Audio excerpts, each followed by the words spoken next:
You are listening to the Spent the Rent podcast. And now, here's your host, Patty Rose. Hello, I am Patty Rose. Welcome to the Spent the Rent podcast. This is episode number 230. My guest today is Violet Van Horn. Welcome to the show.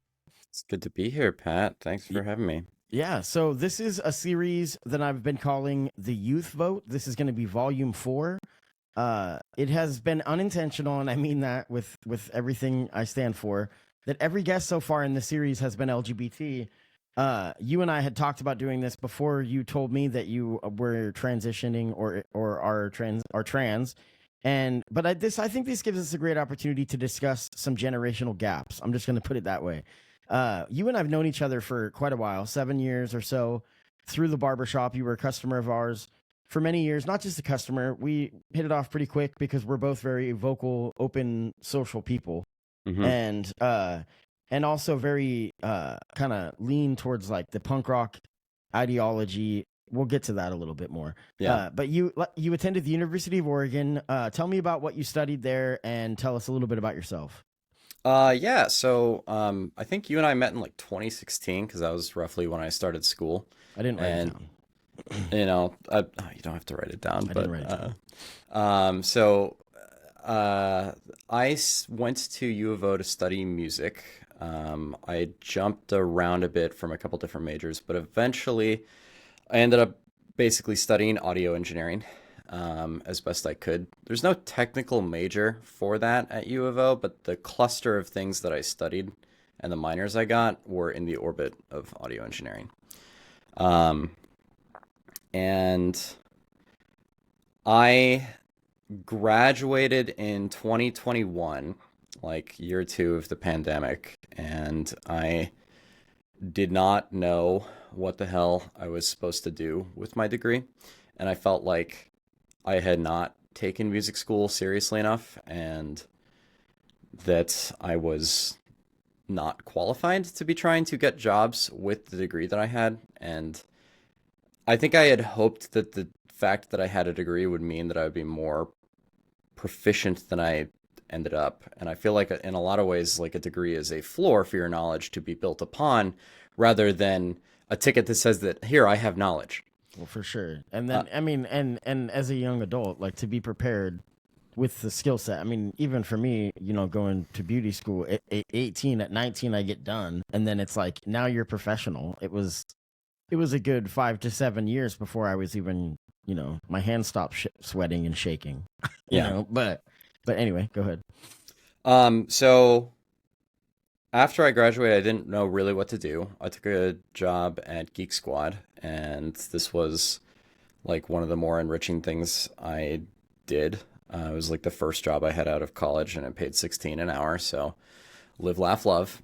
And then at the advice of a friend of mine who's in her 30s and making hella money, I got into sales for a while because she said, like, I have enough charisma, enough,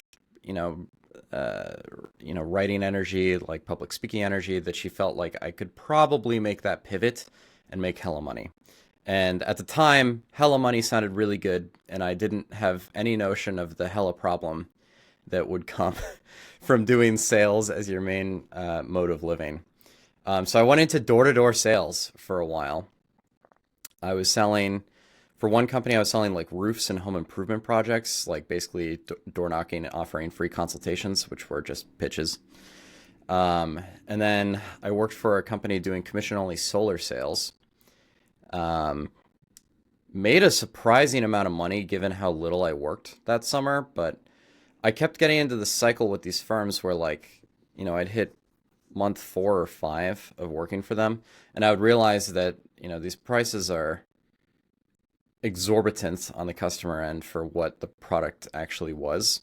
Right. And, like, yeah, it's good that I get paid, and it's good that I get to fuck off as much as I did during the day, but it's still, like, it's hard to accept a paycheck that you didn't feel like you earned, and you can really see the margin that somebody who you have to try to convince is going to end up paying so that you can try to convince more people. Right. So I after I concluded with these door knocking jobs, I got lucky with a LinkedIn ad, and I started working for like a fully remote like marketing and software vendor that was hawking $200 a month subscriptions to small businesses. And I was not pleased by basically month 9, 10 of that tenure. And I was making like really good money. So I was in my current apartment. My desk was like over there. But my apartment is dirt cheap. It's like $600 a month, which keep that. Yeah, I'm never moving out so long as I'm in Eugene. This is where I will live. But while paying that amount of rent, I was making $80,000 a year, roughly, depending on, targets, whatever. And I wanted to die. I was not happy because the product was not good. Yeah.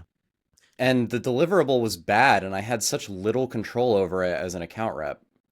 And I felt like I worked for a big bloated institution that did not give a shit about anything other than making money, claiming that the product was good in this way and good in that way. And so I rage quit. I rage quit with no plan. I had a few thousand saved up. I had a few more I could pull from savings if I needed to. And I said to myself when I was quitting, like, I'm just going to find a small business in Eugene that needs a nerd. And then I found that. And my pay is less than half of what it was, but my needs are met. The work is enriching. I'm on the ground floor of a financial services startup, and it feels like I'm actually building something. Right. My boss and my coworkers are very wholesome and honestly pretty socialist. And it feels like I am able to heal from my career trauma in a way that allows me to finally like be myself and explore my hobbies and do the things that are enriching for me. Yeah. Well, we're doing this series. This is I'm doing this series about the youth vote, and you are kind of at the tail end of who I would have as a guest because how old are you now? 24? 26. 26. Okay. So yeah, I mean, but I think that this is a really good opportunity to talk, like I said before, about maybe generational gaps. I mean, the issues with trans issues and whatnot are not new to me, but are also not something that is comfortable for everybody to talk about, including myself. Sometimes it's difficult because you just know, it's new. I had a friend tell me that the first time I did an episode about trans issues, and they told me that as an entire country we're in transition, and I thought that was actually a good way to put it because it kind of gave a little bit of leeway for people to be a little bit understanding of the misunderstood. Yeah, so, you should ask me literally any question that you want, and I will like not judge at all. Well, yeah, but I just first of all, I appreciate you telling kind of the situation from, like I had said, we knew each other when you were in school, and it's tough, the realization of what the real world looks like. I mean, it's so simple, but brutal. It's so true. It's brutal, and it slaps you in the face. And that trauma from the years of 20 to 25, 26 is the hardest time that, of your life. Also some of the most fun because you have to offset it somehow. Yeah. And so, but as far as the trans stuff, you said you're very comfortable and very open about it, but what are you comfortable sharing about the process of transition? Oh gosh. I will try to constrain my answer because I don't want to like ramble in a like unhinged way. But so Patrick, you met me as Xander, right? Yes. Which I don't think of that as a dead name. I still think of that as me. Some of the listeners on this podcast may even have remembered me as Xander. It's possible. But I have had like intrusive buried thoughts about like, would I just prefer to be a woman since I was like 13, 14, 15, at least. And one of the questions that people in the trans community will pose themselves is like, well, what if you pressed a button that made you into the opposite gender or the opposite sex? Like, what if you hit a magic button that meant that you didn't have to do any of the work, didn't have to wait, didn't have to take pills for 2-3 years, and you just woke up and you were that, like, in every single way, top down, biological, sociological, etc.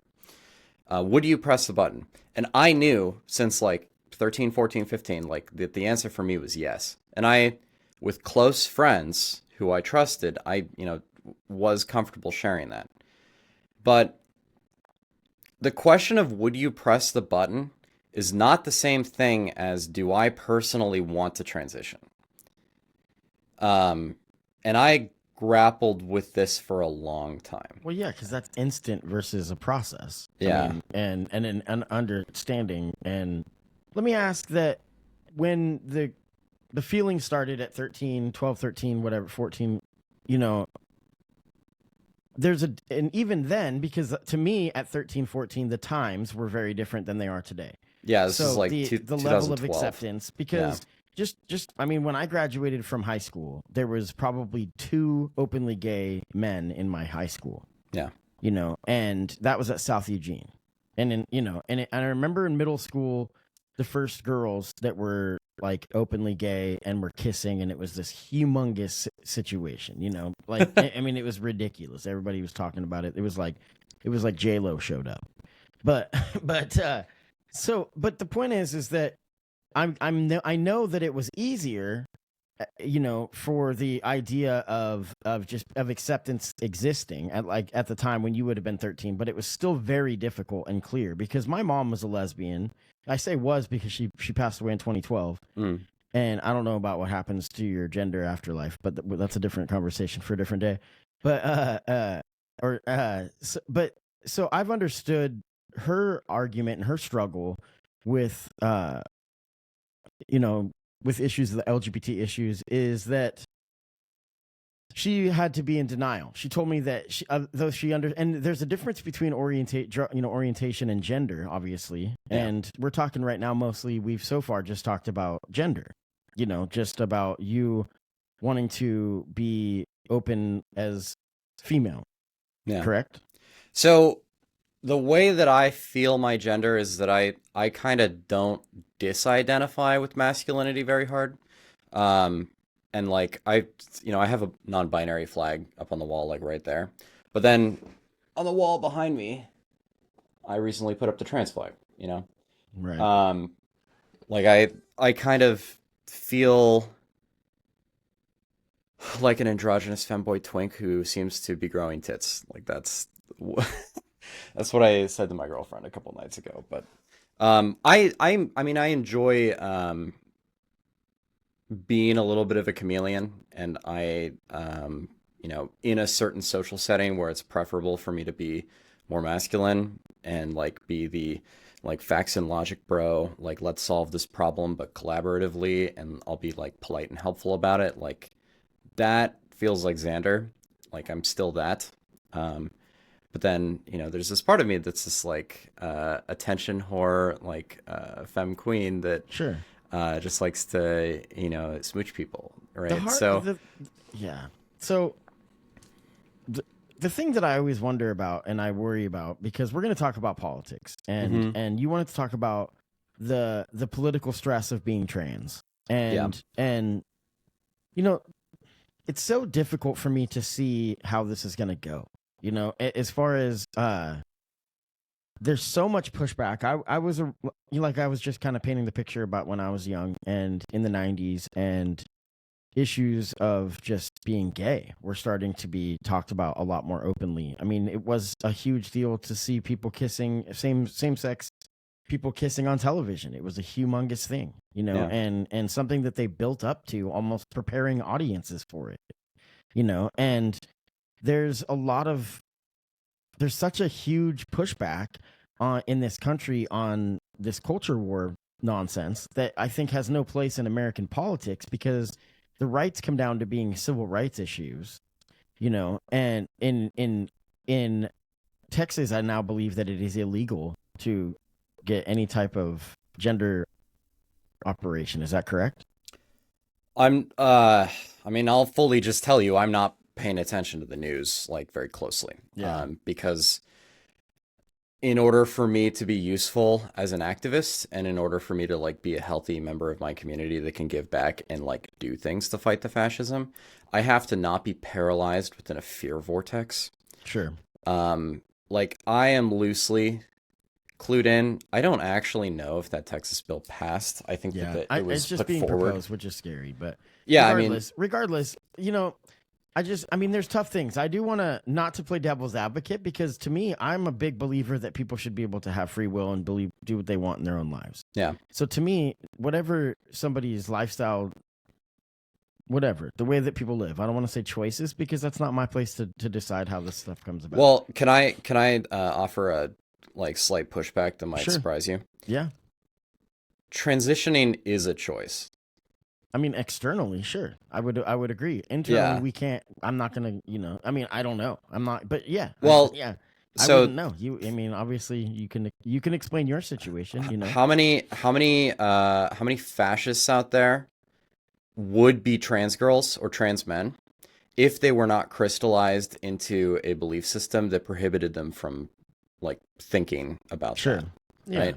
So like you can have these thoughts of like, oh, it would be nice to be a woman. I feel like I've always had a feminine side that I've repressed, and I don't really like masculinity, and I feel like I don't like the way that people perceive me as like a male person by default. But like I've known trans girls who intend to live and die as the men that they were assigned at birth, or the gender that they were assigned at birth. But they've told me like in private, like I'm not going to say any of these people's names, but Sure. like they've said to me in private, like I wish that I felt like I could transition. However, I don't think that I can. And like they had different reasons. Like some of them, it was like a social thing or a safety thing or their family, or some of them were just like, I think that I would not be pleased with the outcome of my transition if I did so. Right. Because, XYZ reason, body dysmorphia is a bitch. Well, I think what you said about the light switch is a really good way of putting that kind of that understanding that it's not a button. There's a process, and the process is challenging, and it I mean, I don't know, but you don't know what's going to happen if you mutate your flesh. Like you can take estrogen and that can do some things, right? But it can't do everything. And then you have to either be okay with what you can't do, or you have to spend a lot of money or fight with your insurance for years to get other things to happen. And it's also like, well, what do I want, right? Like, I don't want bottom surgery. That's a thing that I don't think is going to happen for me. I also, I think it's useful to have a feminine affect in my voice, but I don't feel super compelled to voice train.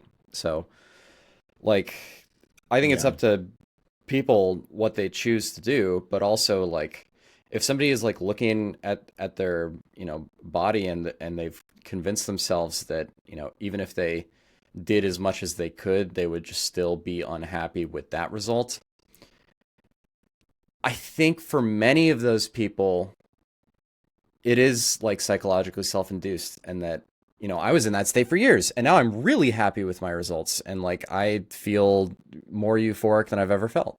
But is it possible that for some of them that they're accurately assessing their feelings? Yeah. Like, I don't know.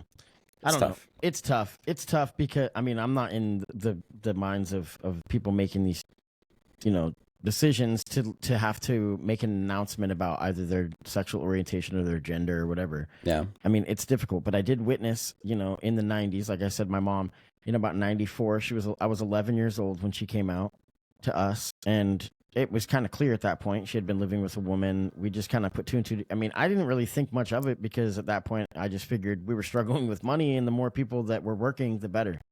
Is the way that it was at that point. That's so practical. You want your fucking Christmas gifts. Well, I had a job, a 40-hour-a-week job. I mean, we were really poor. No, I didn't. But I mean, I was 11.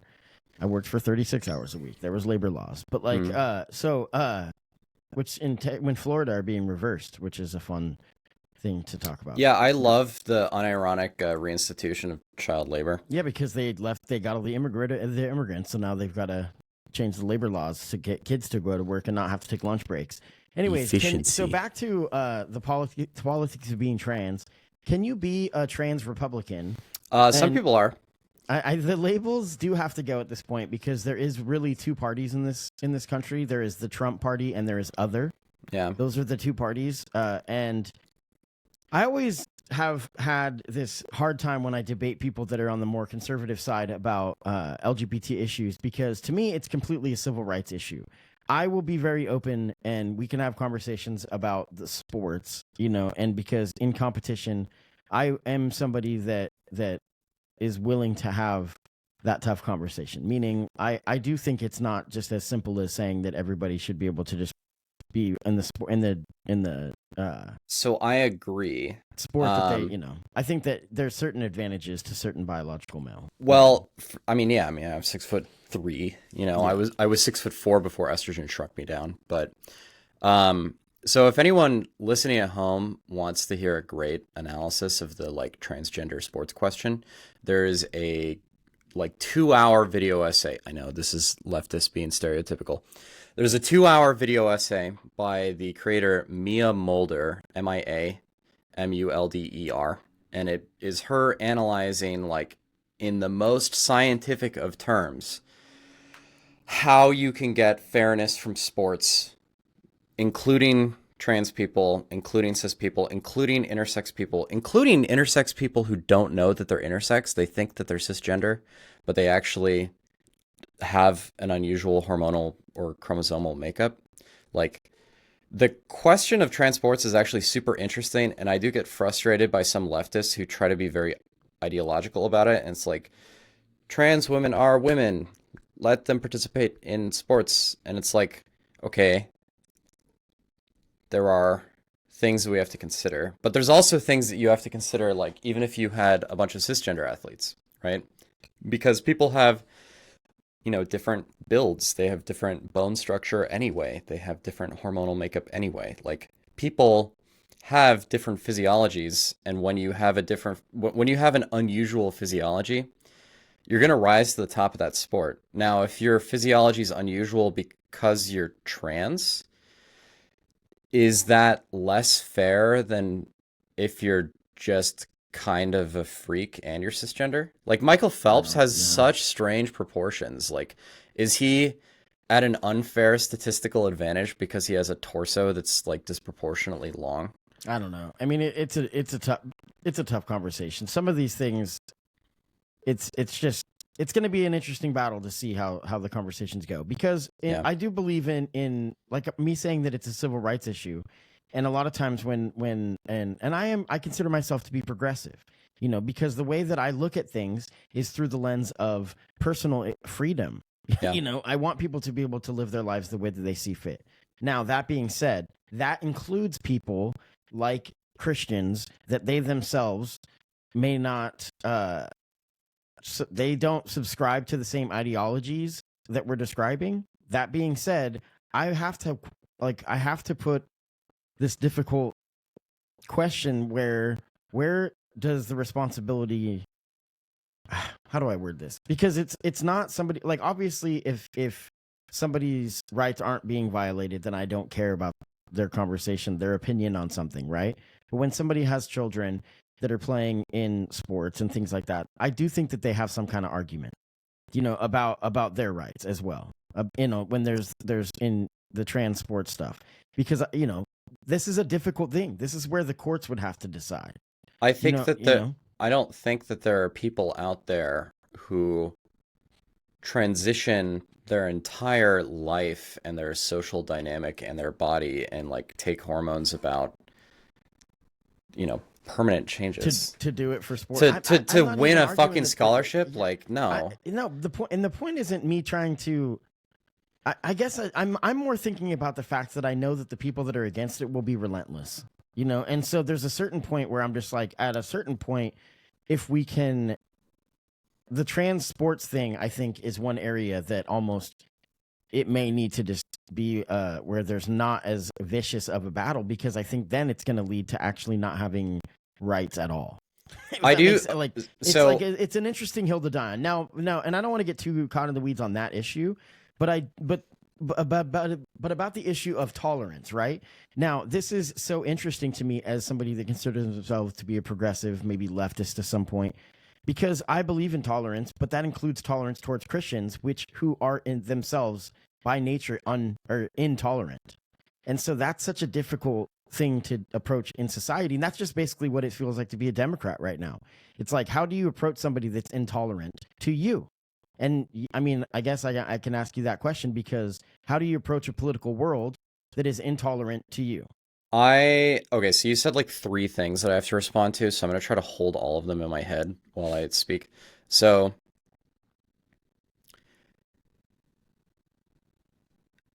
I don't think that we should concede a point just because it's getting propagandized to shit. Trans people in sports, like youth sports or whatever, or even adult sports, are not a significant portion of the population. Exactly. And also the root problem that causes that shit to be so divisive is that scholarships are sports-based a lot of the time rather than academic merit-based. And if you fight for things that affect all people, like universal college tuition, which was part of fucking Bernie Sanders' campaign platform back in 2016, like, you know, if you advocate for those things, if you invest in a message of economic populism, and you basically just don't kowtow to the propaganda of the right, like the correct thing to do is not to concede a battle to win a war. I can appreciate that sometimes may be necessary, right? Like I can appreciate the tactical necessity of that. However, we gotta like get back to the root problem, which is that 0.01 or 0.1% of the sports population is not the fucking problem. Right. So it needs to be decided situationally. You know, yeah, there has to be situational, and it's going to be an issue of civil rights. It's an issue of the civil rights of the people competing against the person and the person themselves that are competing. So if you wanted to have more fair sports, you could do like hormone testing and bone density testing and like try to group athletes not just by like height and gender, but also by like, you know, body fat percentage, muscle mass, and like hormone levels. But that's expensive. So like, you know. So now, okay, let me ask you this about. Hang on, I have like 2 other things that you asked me questions about. Go ahead. So the second thing that you asked me about was, can trans people be be Republican? Yeah. And the answer is yes. There's one named Blair White. There's she's on YouTube. She's frustrating. I think Caitlyn Jenner, right? Caitlyn Jenner too. And it's just like if you. I think that's where rich, actually, no pun intended, rich trumps trans at that point. Yeah, and there's a surprising amount of Nazi cat girls in Discord servers who are basically pick-me trans girls, where they will adhere to all of the fascist beliefs that, you know, want like them Mark to Robinson in North Carolina was a white nationalist black man. You know, I mean, yeah. There's things like this that happen. I'm one of the good ones, even if I will like, you know, pull on the lever that advocates for the destruction of my entire people. Yeah.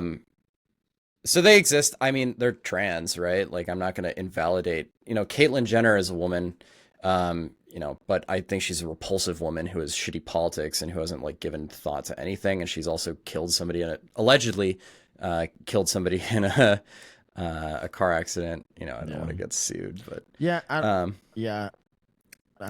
your third question was like, what's it like being political or being trans in this environment, right? Was that the last question you asked? Yeah, and I mean, this is kind of a question that goes longer than just this more recent, because obviously, like you had said, this is something that you've been thinking, that you've been processing for 14 years, is what you had mentioned. You know, for half of your life at this point, and then beyond that, we haven't talked about not that it's.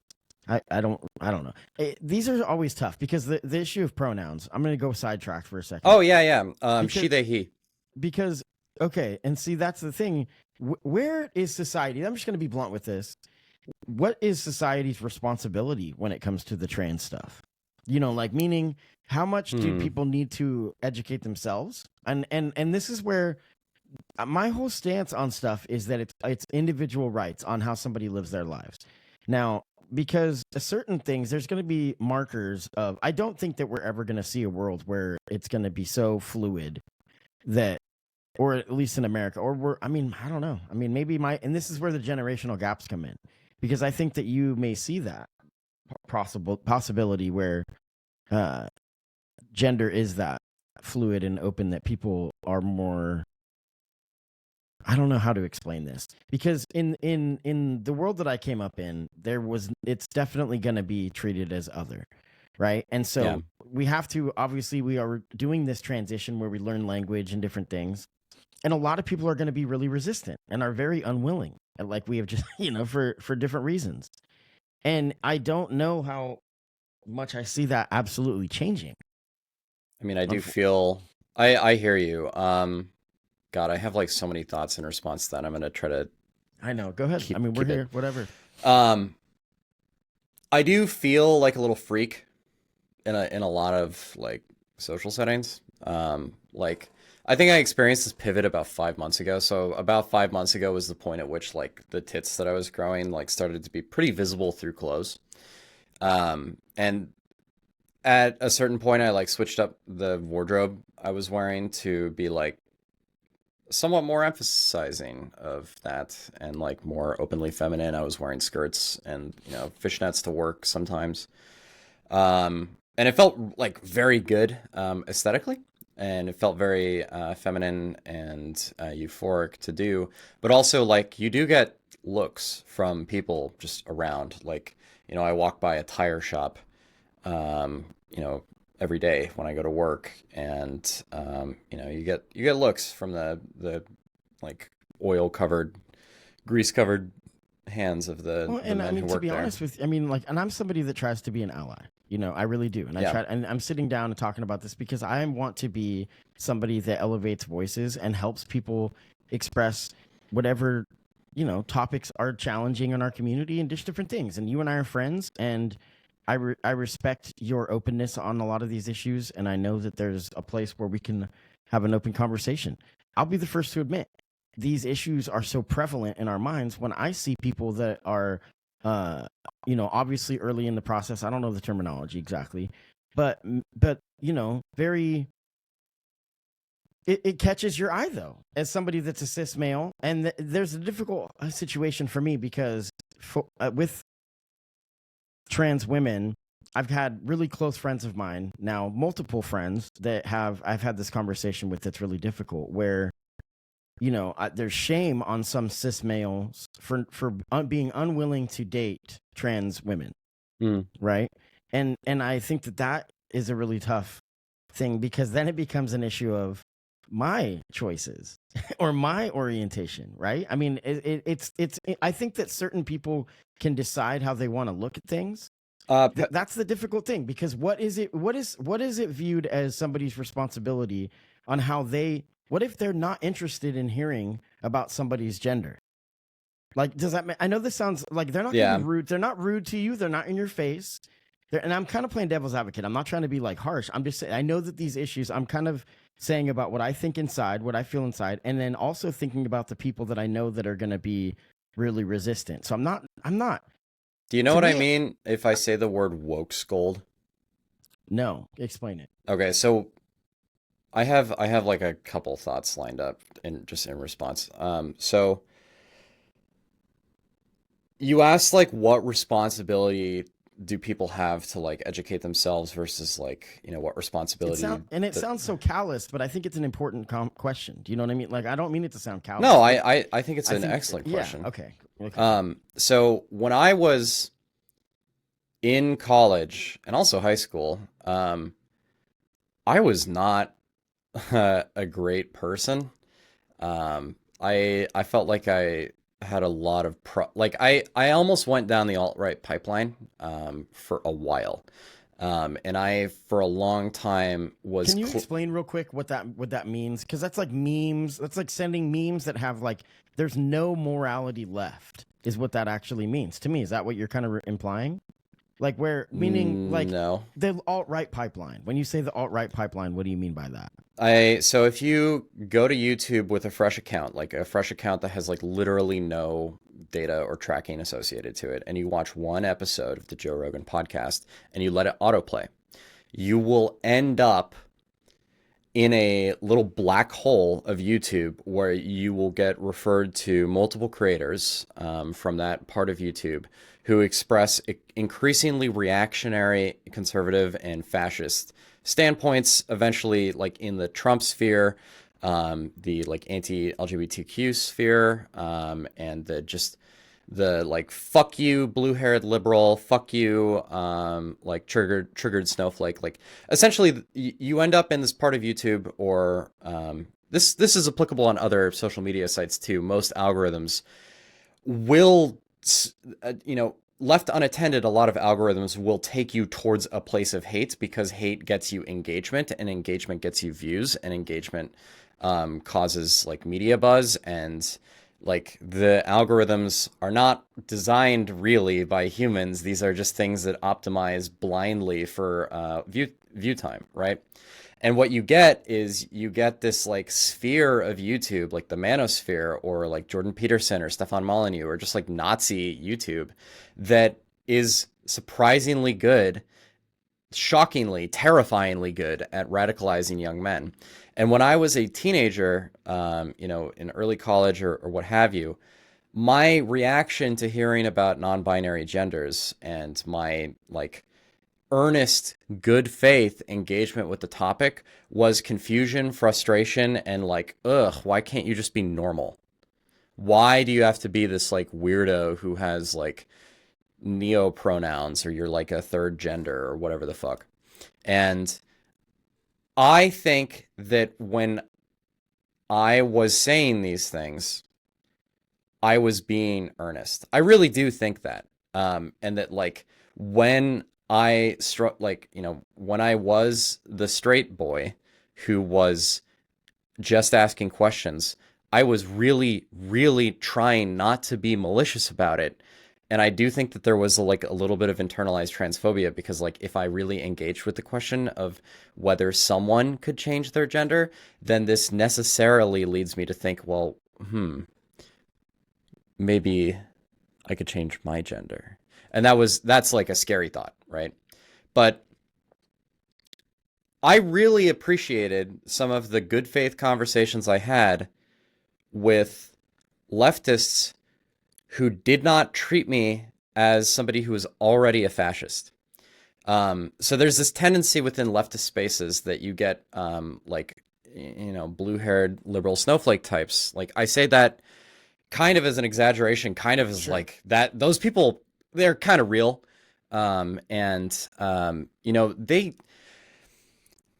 If you're a person whose politics are like kind of undecided, and you don't really know what you believe fundamentally, and you haven't picked your philosophies, and you haven't picked like your fundamental like civic beliefs, if you want to join the left, you have to meet expectations. You have to be so prim and proper, and you have to like hold space, and you have to be very warm and unproblematic, and you have to like do the work and show the effort and check in, and you have to demonstrate socially that you're a safe person to be around. And this, if you're a person whose beliefs are a work in progress, and you are like you just don't know, and you're being good faith about the fact that you just don't know, when you meet a leftist who has the social prerogative of proving that they're woker than you and that you're still like not all good yet, it really fucking puts you off. And when I met leftists like this in high school or in early college, I would grow angry. I'd grow resentful, because they were treating me as if like I was this evil person, because I hadn't picked my beliefs and was asking questions about, these gender topics. And like, to the leftists out there, I would say, if you know people like that, or if you are sometimes a little bit like that, try not to. Yeah. And I know it's hard, and I know that sometimes you do have to set a boundary and say like, look, I need you to respect this person's pronouns if you want to hang out in the space. And even if it's not easy, just try your best, and that's okay. But like, if you're making people feel worse, and if you're putting them down to push yourself up using the aesthetics of leftism as your measurement for whether somebody is good enough to be around you. It just turns people off. Go It just fuck shuts people yourself. off. You're not helping people join the left. We must be accessible. We must be a broad movement. When you were talking about that, the only thing I can think of is I don't give a shit about any of people's opinions about my thoughts or my political views. I just want healthcare. You know, like, I mean, at the end of the day, like, I literally want healthcare for I want women's healthcare. I want them to have that to be private between them and their doctor. I want your healthcare as somebody, whatever, you know, that's your decision with your doctors. Yep. You know, and but the question I get back to, and we'll see where we're at with the Democratic Party, because I think it's going to be more like the Workers' Party, which, you know, I don't know. I mean, there's fascism on both sides. And the reality is that there's fascism in the approach and how we get to the supports and how we get people to get involved with activism, in like controlling thought on both sides and the way that they tell people what's acceptable thought. But then, and I'm not making false equivalences, because at this point, what does it matter? There's two parties, Trump and other, like I said. So in response to that, I would say that the Democratic Party is like basically an accessory to the fascist Republicans. At this point, they're not even they're not even stopping anything. Chuck Schumer is a cuck. That's all I'll say. Well, so on that note, let's talk about a little bit of some issues outside of the LGBT stuff. Thank you, first of all, for talking about some of that. Yeah. And you know, I know you're an open book, but and I'm just being honest, because when I say that about how that's a difficult thing to phrase. I wish I had a better question about, like, how much do people need to care?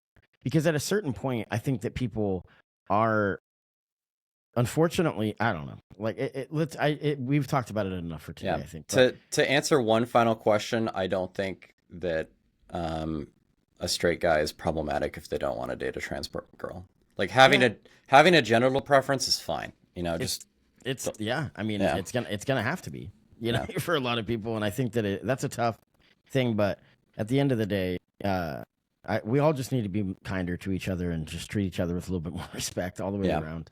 That's all we want. Now, so you've been talking about getting more involved with city planning, and you want to talk a little bit before we get out of here. We've only got like 15 minutes left, but you wanted to talk about car dependency and cities that are car dependent, you know, and our society being so car dependent. We had obviously in Eugene, it's been a very long argument and debate over the MX lines.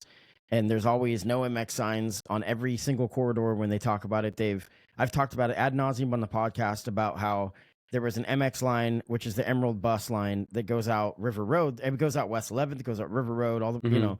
And the one going out River Road, them building that led to a city councilor being recalled and removed from office because the people were feeling so unheard on it, even though it's something that absolutely needs to happen, is because of the fact that if we don't, the congestion in that part of town will be too tight that we will literally have gridlock. Yeah, NIMBYs are very frustrating.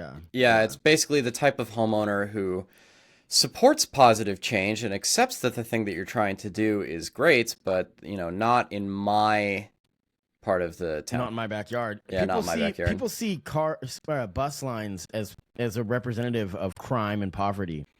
And it's like, there's so many different people that ride public transit. Yeah. And so many incredible people that are a part of our community. And I mean, anyway, so what are your thoughts on car dependency in America, or primarily Oregon? Yeah, so I don't have any credentials in this. I have watched probably hundreds of hours of like YouTube video essay type content talking about like city design and car dependency and zoning. But cars are fine. They're a useful tool. They're a great way to get out to like a camping spot. They're a great way to take yourself to an appointment in a different city at the drop of a button. They are not an efficient solution for large-scale human transit in predictable corridors throughout your city. They are fucking garbage at that, and yet, because of propaganda from the 1950s, 40s, 30s, the car was sold to American civilians as the ticket to freedom and to the American dream if we simply spend the money on the roads to enable them. But this is not efficient. If right wingers want to talk about fucking government efficiency, why is it that in order to transport, thousands and thousands of people along the same corridors, you're making them all buy their own vehicle, maintain their own vehicle, pay for like repairs and upkeep on their own vehicle, insure it individually. All of them have to drive it themselves. The average vehicle ridership in the United States is 1.6, which means that the average car on River Road or West 11th or Gateway or Springfield Main Street has one person in it, even though it's like 2 to 3 tons of vehicle. That's a lot of gas. Even if it's electricity, that's a lot of electricity. It's a lot of road wear. It's a lot of rubber that ends up in the atmosphere because of, just getting broken down by asphalt. And we know how to make cities that don't rely on cars, and yet we don't fucking do it ever. All American cities look like the same strip mall with a wide, so a street is an economically dense area where people can go to businesses and they spend their money to create revenue for the city, right? A road is a place where you can drive from point A to point B and there's not many stops along the way. So what happens when you take a road that's like a high volume, lot of cars, long, sparse development, and you add a lot of economic activity to it and try to have it be both? You end up with something called a STROD. Gateway Street, STROD. West 11th, STROD. River Road, kind of a STROD. Main Street, kind of a STROD. And you have these parking lots as far as the eye can see. You have these like wide lanes. You have a lot of conflict points because there's still so many like cutouts and driveways, etc. And yet it's not dense at all, and it doesn't hardly make any goddamn profit over how much it takes to maintain that amount of asphalt. A parking spot and a lane do not make money. Yeah. It's funny that you mentioned this because I've had a conversation about Strodes, and it was with a Republican city councilor from Springfield named Alan Stout. And we did a podcast where him and I had a cool conversation. And so this is an area that you would find common ground. Yeah. And yeah, I mean, it is something, the conversations that are going to need to be had about infrastructure. Now, we could get it. We don't have a ton of time, but we could get into that for hours. The thing that's going to be really challenging over the next couple of weeks, and there's no real question here, is to see the transition going from federal funding into state responsibility.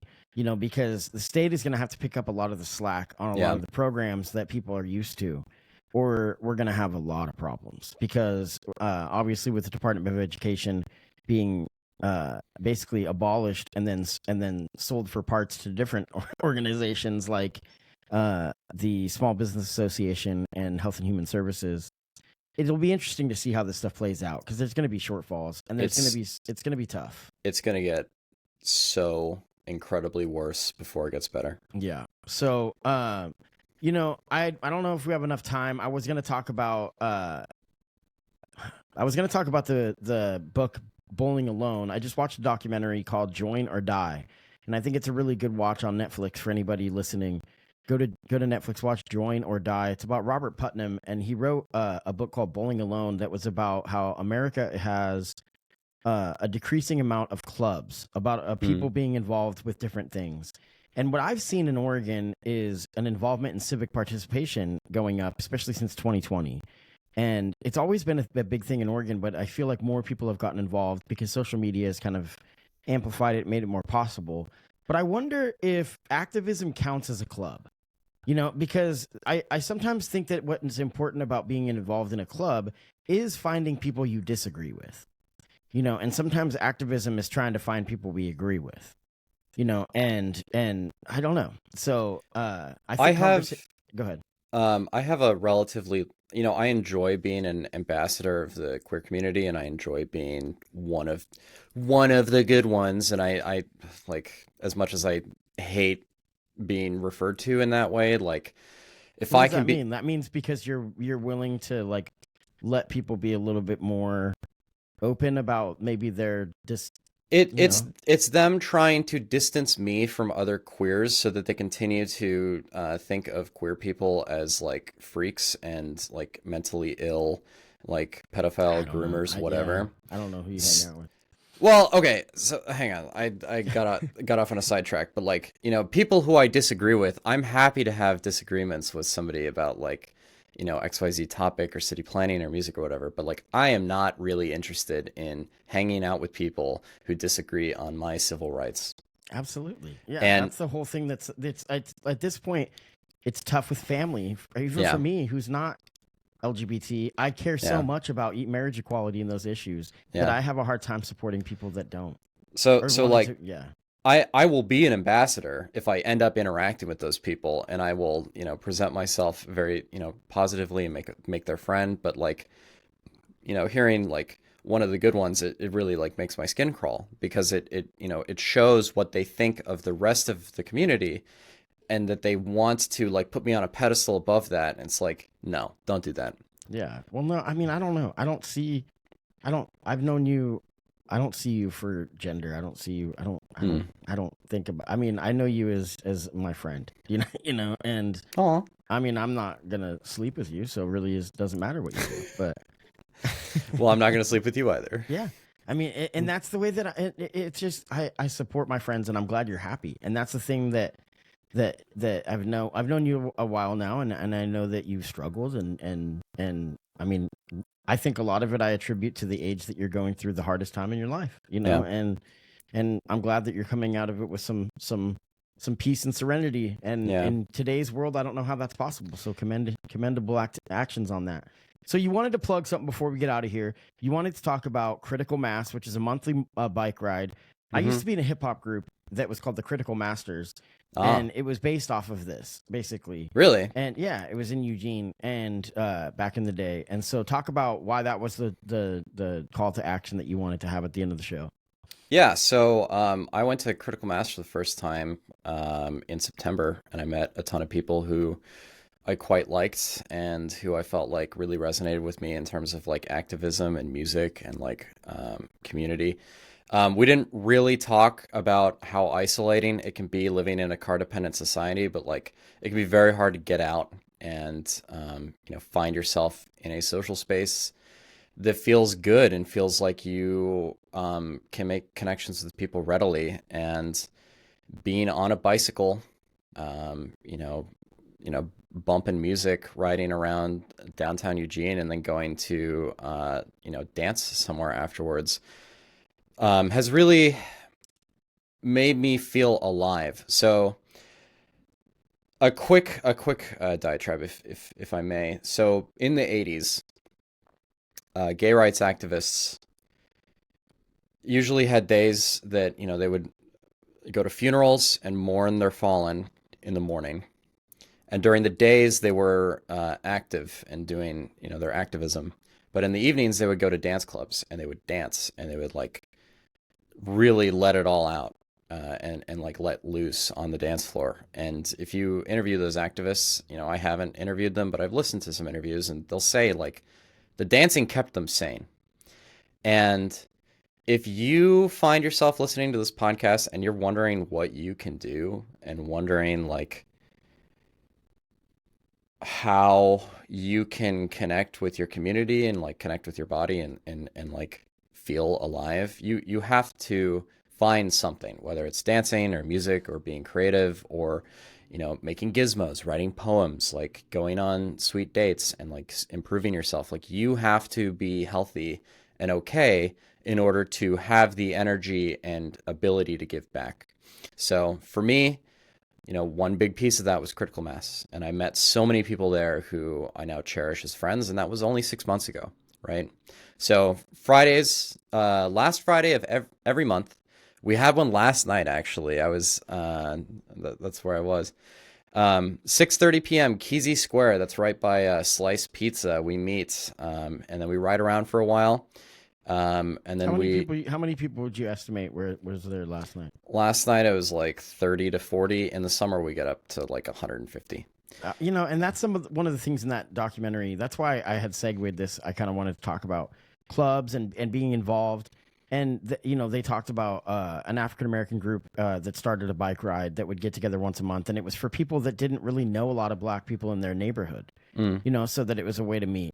And it made me think that maybe it would be really cool to start one that was just designed for people that really didn't have a lot of friends. That's all I want. Like, I want the barrier or whatever. No barrier. Everyone's welcome. But the point is, I want to reach out for people that just feel like they don't have a lot of friends, because I have a ton of people that are what I would consider friends in the thousands, right? Yeah. But there's times where I still feel like, I feel very lonely and I feel like I don't have any friends. You know what I mean? I mean, it's just real deep connection, because a lot of it's kind of through this.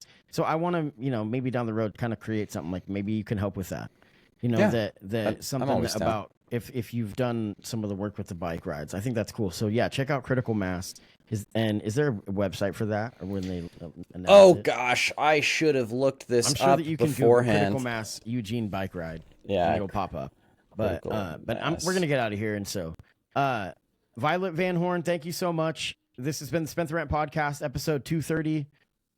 Thank you for listening, and if you'd like to sponsor the show, you can go to STRPOD.com. STRPOD.com. Thanks so much for having me.